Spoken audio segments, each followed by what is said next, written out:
Saudara, 6 bulan puasa bicara ke media, Surya Paloh muncul kepada jurnalis Kompas TV Niluh Puspa.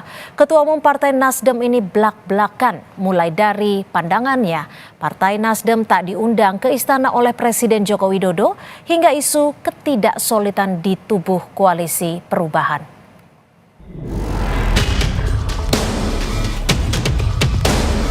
Secara praktis tidak ya, tapi titipan besar bahwa harus kompak, bisa kerjasama demi negara.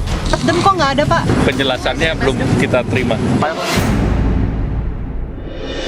Ya memang tidak diundang. Nasdem itu ya kan sudah memiliki koalisi sendiri. Ya masa yang di sini tahu strateginya, kan mestinya tidak seperti itu.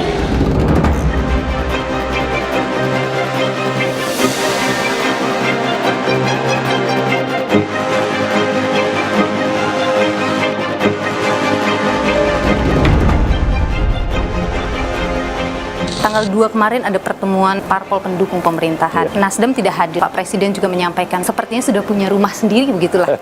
Kalau saya bahasakan ya. Anda sendiri bagaimana melihat hal itu, Pak? Saya bisa menerima pikirannya Presiden Jokowi kalau memang melihat saya sebagai pimpinan partai politik, koalisi pemerintahan yang belum exit ya. Yang masih ada, belum pernah dibicarakan dan saling membicarakan untuk ada keinginan keluar dari koalisi pemerintahan itu. Keputusan Nasdem untuk membentuk koalisi sendiri, menghadirkan capresnya sendiri, itu kan dianggap sebagai langkah ingin keluar. Bagaimana Pak Surya? Nasdem menganggap apa masalahnya dengan pencalonan seseorang warga negara Indonesia yang seutuhnya mempunyai hak politik untuk dicalonkan dan mencalonkan dirinya. Apa yang salah? Ketika itu dianggap berseberangan misalnya?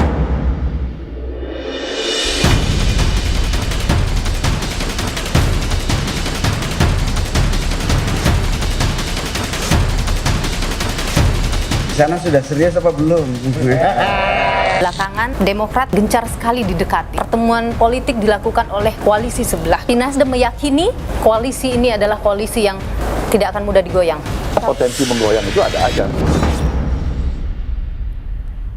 Saksikan buka-bukaan Surya Paloh selengkapnya di program Niluh malam ini setengah 9 malam waktu Indonesia Barat, eksklusif di Kompas TV.